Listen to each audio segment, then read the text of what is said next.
O Senhor esteja convosco. Proclamação do Evangelho de Jesus Cristo, segundo Lucas. Naquele tempo, um fariseu convidou Jesus para uma refeição em sua casa. Jesus entrou na casa do fariseu e pôs-se à mesa. Certa mulher, conhecida na cidade como pecadora, soube que Jesus estava à mesa na casa do fariseu. Ela trouxe um frasco de alabastro com perfume e, ficando por detrás, chorava aos pés de Jesus. Com as lágrimas começou a banhar-lhes os pés, enxugava-os com os cabelos, cobria-os de beijos e os ungia com perfume. Vendo isso, o fariseu que o havia convidado ficou pensando: se este homem fosse um profeta, saberia que tipo de mulher está tocando nele, pois é uma pecadora. Jesus disse então ao fariseu: Simão, tenho uma coisa para te dizer. Simão respondeu: fala, mestre. Certo credor tinha 2 devedores. Um lhe devia 500 moedas de prata, o outro 50. Como não tivessem com que pagar, o homem perdoou os 2. Qual deles o amará mais? Simão respondeu: acho que é aquele ao qual perdoou mais. Jesus lhe disse: tu julgaste corretamente. Então Jesus virou-se para a mulher e disse a Simão: estás vendo esta mulher? Quando entrei em tua casa, tu não me ofereceste água para lavar os pés. Ela, porém, banhou meus pés com lágrimas e enxugou-os com os cabelos. Tu não me deste o beijo de saudação. Ela, porém, desde que entrei, não parou de beijar meus pés. Tu não derramaste óleo na minha cabeça. Ela, porém, ungiu meus pés com perfume. Por esta razão, eu te declaro: os muitos pecados que ela cometeu estão perdoados, porque ela mostrou muito amor. Aquele a quem se perdoa pouco, mostra pouco amor. E Jesus disse à mulher: teus pecados estão perdoados. Então os convidados começaram a pensar: quem é este que até perdoa pecados? Mas Jesus disse à mulher: tua fé te salvou, vá em paz. Palavra da salvação.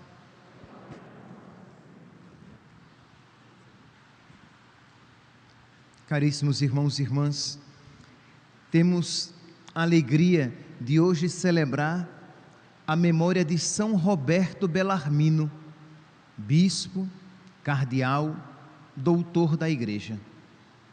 São Roberto Bellarmino nasceu de uma família nobre, mas empobrecida, mas recebeu uma excelente formação. Ele era sobrinho por parte de mãe de um Papa Marcelo II. Então ele recebeu uma educação muito boa e era um rapaz muito inteligente. Então, assim, soube aproveitar a formação que lhe tinha sido dada. Jovem ainda, entrou para a companhia de Jesus, para os jesuítas, que então era a ordem mais culta. As pessoas mais cultas, mais inteligentes iam para os jesuítas, porque poderiam frutificar bem naquela ordem religiosa. Com 28 anos ele foi ordenado padre, um sacerdote muito inteligente. Imediatamente já foi acolhido para ensinar em Lovaina, onde ele tinha terminado os seus estudos, na Bélgica. Foi o primeiro jesuíta a dar aulas naquela universidade. E as suas aulas e as suas pregações na igreja eram muito concorridas. Ele foi depois, estou aqui resumindo porque eu quero chegar ao ponto, uma vida longa, então não dá para falar tudo. Ele também foi para Roma, onde ensinava no Colégio Romano, hoje na Universidade Gregoriana, E lá ele desempenhou a função de professor e também de diretor espiritual do colégio. Ele foi diretor espiritual também de São Luís Gonzaga, aquele seminarista santo. Pois bem, tanto lá na Bélgica como em Roma, as suas aulas eram tão concorridas que em Roma, protestantes ingleses e protestantes holandeses iam para ouvir as suas discussões, as suas aulas. Recordemos-nos que nós estamos aqui em plena Reforma Protestante. Estamos aqui no século XVI. São Roberto Bellarmino nasceu no dia 4 de outubro de 1542. Então nós estamos aqui, as coisas estão pegando fogo. Nações inteiras, reinos inteiros abandonando a fé católica e aderindo ao protestantismo. Então vocês podem imaginar a insegurança no coração dos fiéis, porque pessoas ilustres também do outro lado, do lado das nações e dos reinos protestantes, pregando a sua doutrina e confundindo muitos católicos. Então, São Roberto Bellarmino estava ali, pregando, e pregava com tanta sabedoria, e ensinava com tanta sabedoria, que os próprios protestantes iam lá para ouvir e com ele discutir. Foi nesse período que ele compilou, durante 11 anos nessas aulas, que ele compilou uma das mais famosas obras suas. Ele escreveu vários livros, fez várias obras, mas dentre elas, essa Controvérsias, que é desse período aqui em que ele explicava a fé católica. Então aqui nós podemos ver, sim, também foi membro do Santo Ofício, e aqui nós podemos ver, meus irmãos, o serviço à caridade de tirar as pessoas do erro, de ensinar-lhes a verdade. E hoje, não muito diferente no tempo de São Roberto Bellarmino, como este serviço de caridade ele é importante. Isto é, ensinar a verdade, e ensinar a verdade com clareza, sem meias palavras, com abertura de alma, com sinceridade, com limpidez. Porque hoje em dia, quando se ensina a verdade com clareza, às vezes, de onde a gente menos espera, se recebe certa resistência. Por quê? Porque as pessoas têm medo de demonstrar as suas convicções. Então, São Roberto Bellarmino, um homem de profunda fé, de convicções firmes, e que não teve medo de ensinar a verdade. Logo, um homem desse, tão capaz, foi feito pelo Papa, foi feito cardeal, ainda padre, depois foi ordenado bispo, e teve vários ofícios, várias funções em Roma, para a igreja. Então vocês podem imaginar que ele tinha muitas responsabilidades. Mas diz o Papa Bento XVI, numa homilia, no dia 23 de fevereiro de 2011, o Papa Bento XVI diz que as gravosas funções de governo não o impediram de tender cotidianamente para a santidade, com a fidelidade às exigências da própria condição de religioso, sacerdote e bispo. Isto é, não obstante tantas responsabilidades, ele nunca se esqueceu da sua condição. Ele era um religioso, um sacerdote, um bispo, e ele precisava tender à santidade, ele precisava ter vida de oração. Meus irmãos, isso aqui deve também iluminar a nossa vida. Às vezes nós nos desculpamos da vida de oração, nós nos desculpamos de não tender a santidade porque, mas eu tenho muitas responsabilidades, eu tenho os meus filhos, eu tenho o meu trabalho, eu tenho os atendimentos.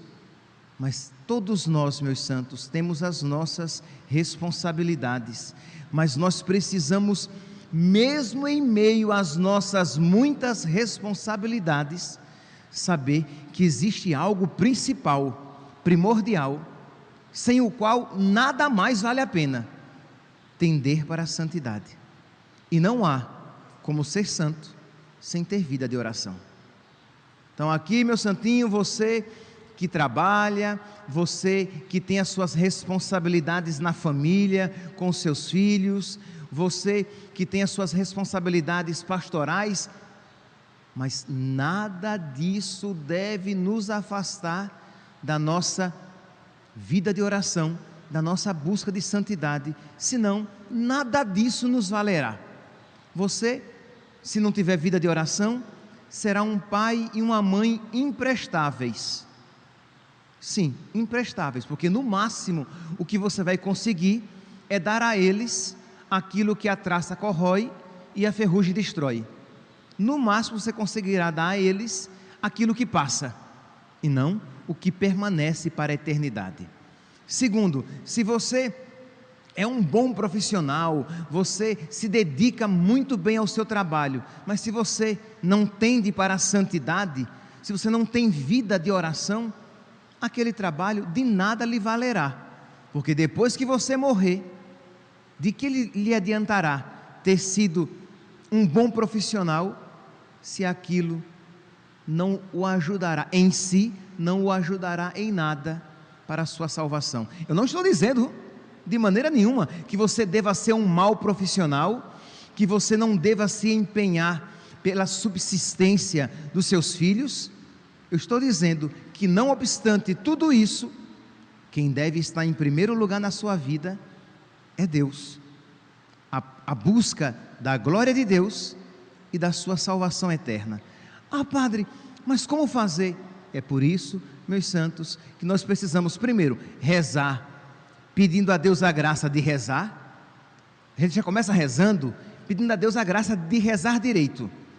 Muitas vezes a gente já começa rezando errado. Então, meu Deus, me ajuda a ter vida de oração. Isso já é oração, uma oração bem xoxinha, mas já é oração.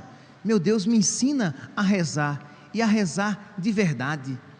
Meu Deus, me dá sabedoria para que eu busque aquilo que verdadeiramente vale a pena, que eu não me esqueça. E aí o casado vai dizer como casado, o solteiro vai dizer como solteiro, o religioso, o sacerdote, a religiosa vai dizer como religiosa, sacerdote. Meu Deus, me ajuda, que os meus trabalhos, que os meus afazeres não me afastem de Ti, porque senão nada disso será bom. Pois bem, então São Roberto Bellarmino, mesmo em meio a tantas responsabilidades, ele tinha muito firme isso: buscar a santidade, isto é, buscar a glória de Deus e a minha salvação eterna.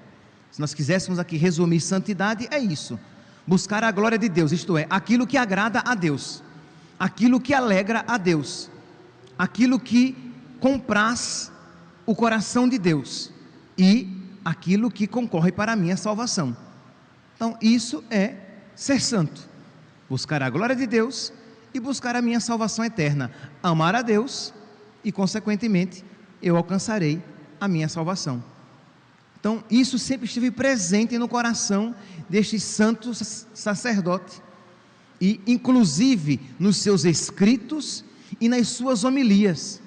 Mais uma vez, o Papa Bento XVI, nesta mesma homilia do dia 23 de fevereiro de 2011, ele diz que a sua pregação, a pregação de São Roberto Bellarmino, a sua pregação apresenta aquela mesma índole de essencialidade que ele tinha aprendido na educação inaciana de Santo Inácio, inteiramente destinada a concentrar as forças da alma sobre Jesus, intensamente conhecido, amado imitado. Isto é, ele pregava não primeiramente para informar algo, ele pregava não para deixar as pessoas mais cultas teologicamente, ele pregava para aquecer o coração das pessoas e elas amarem mais a Deus. Essa é a missão de todo pregador. E lembre-se que o pai e a mãe, de alguma maneira, são pregadores também. Quer dizer, o sacerdote, ele prega para ensinar as pessoas a amar mais Jesus. Então, a grande pergunta que o sacerdote deve se fazer: as minhas catequeses, os meus ensinamentos, as minhas homilias, elas são informativas apenas, ou estão ajudando as pessoas a amar mais Jesus, a amar mais a igreja, a ser mais dócil à voz do Espírito Santo, a serem mais maleáveis às inspirações de Deus? Então essa era a finalidade que estava muito clara nas homilias, muito clara na intenção de São Roberto Bellarmino quando ele pregava. Uma realidade, e é sobre isso agora que eu quero me aprofundar um pouquinho mais, uma realidade muito firme no coração de São Roberto Bellarmino era a bondade de Deus. Isto é, ele tinha uma experiência viva, firme, da bondade de Deus, como Deus é bom. E aqui, meus irmãos, isso não é apenas para esse santo sacerdote, bispo, cardeal, doutor da igreja. Isso é uma realidade para todos nós.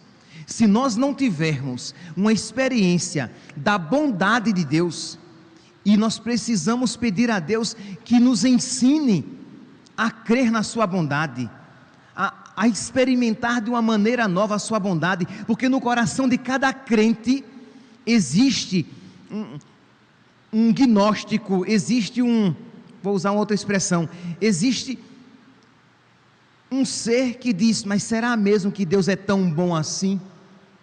Será mesmo que Deus me ama tanto assim?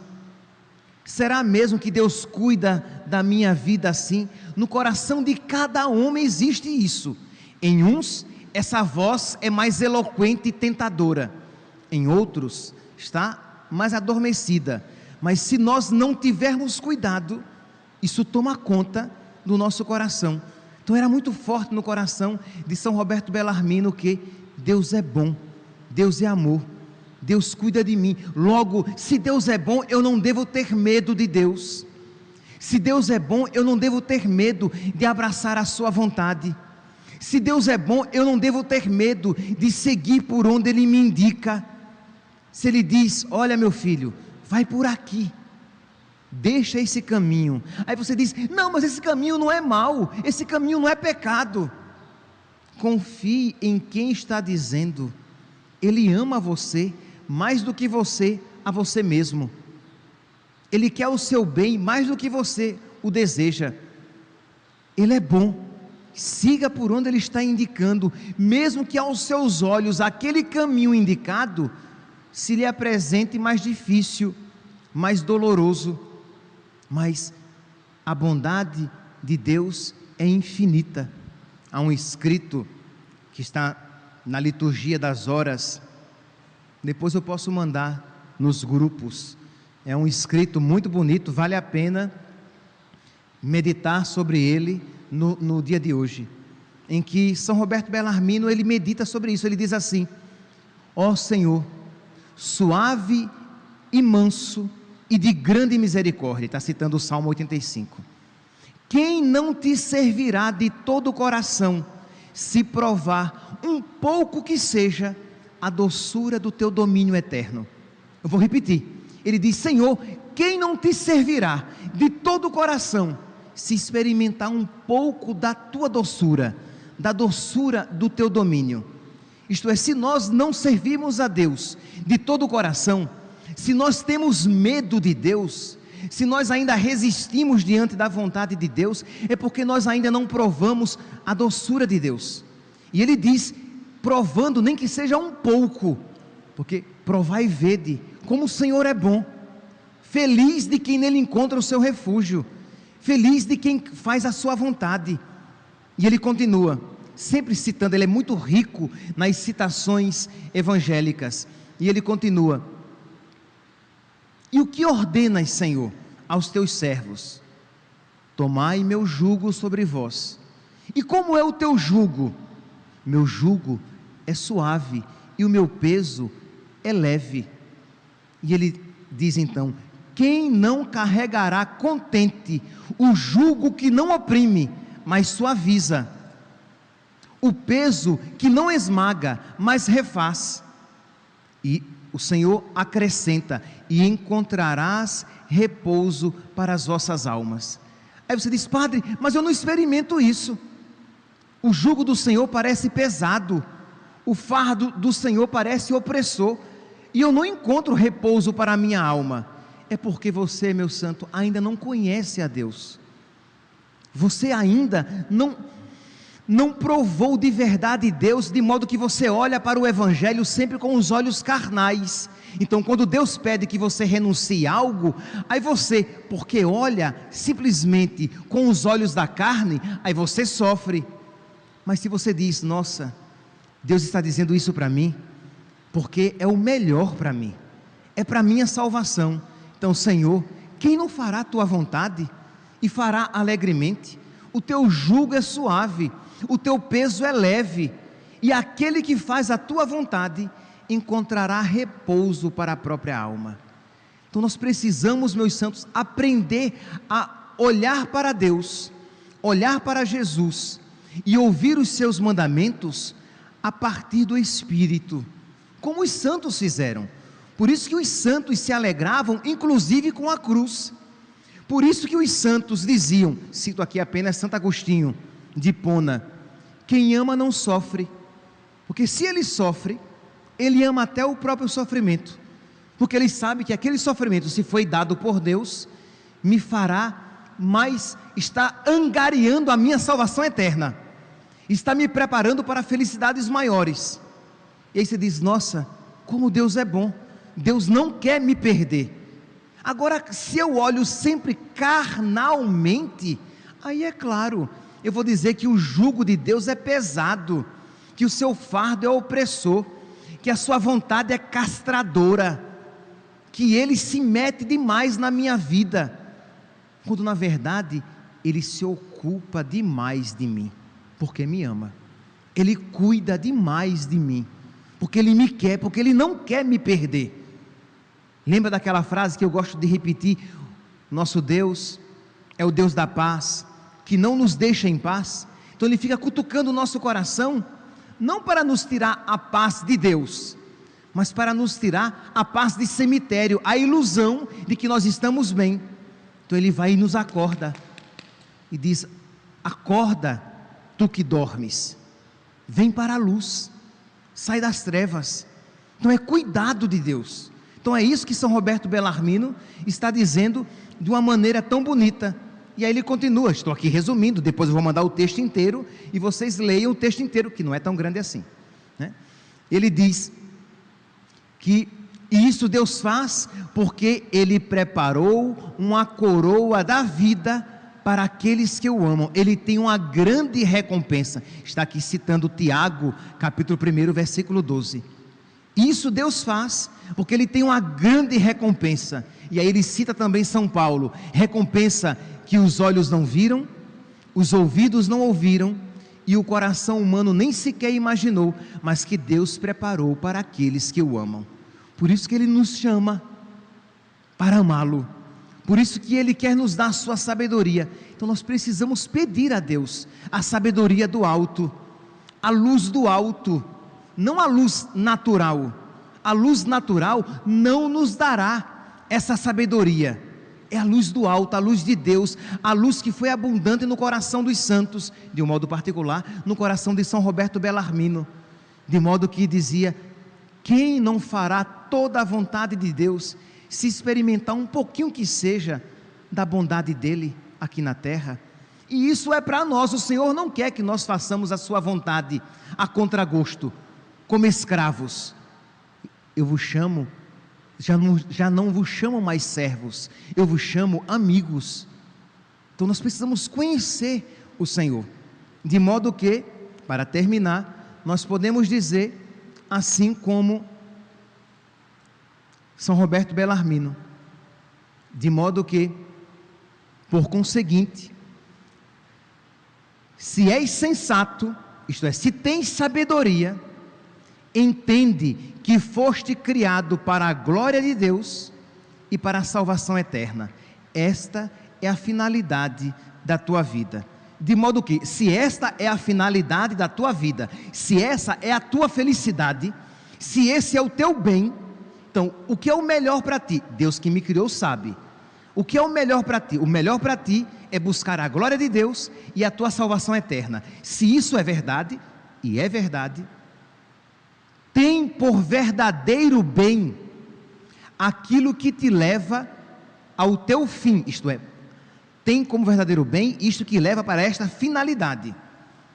Tem como verdadeiro bem aquilo que te leva até o fim, e por mal, o que te separa deste fim. Quer dizer, o que é bom? Aquilo que me leva a glorificar a Deus e a me salvar. E o que é mal? O que me afasta do amor a Deus, da glória de Deus, e o que compromete a minha salvação. Prosperidade e adversidade, riqueza e indigência, saúde e doença, honras e vexames, vida e morte, nenhuma delas o sábio busca por si mesma, nem delas foge por si mesma, mas se concorre para a glória de Deus e para a tua felicidade eterna, são boas e desejáveis. Vexames, tristezas, humilhações, doença, morte, se isso concorre para o teu bem, para glorificar a Deus e para a tua salvação eterna, isso é bom. Se isso compromete a tua salvação eterna, é mal. A tua saúde se compromete a tua salvação eterna, é má. A tua riqueza se compromete a tua salvação eterna e a glória de Deus, é má. A tua inteligência se compromete a tua salvação eterna e a glória de Deus, é má. Percebe aqui, meus santos, que nós precisamos ter essa sabedoria, mas sabedoria esta que vem de Deus e não dos homens. Peçamos, meus santos, peçamos por nós, peçamos esta sabedoria para os nossos, peçamos para os nossos padres, para os nossos bispos, para o nosso Papa também jesuíta, aqui São Roberto Bellarmino, jesuíta. Peçamos para todo o povo de Deus que essa sabedoria seja abundante no nosso coração, de modo que, provando a bondade de Deus, queiramos em tudo fazer a sua vontade, mesmo que para isso precisamos que renunciar isto ou aquilo, mas renunciando isto ou aquilo, renunciaremos com alegria no coração. Louvado seja nosso Senhor Jesus Cristo, para sempre.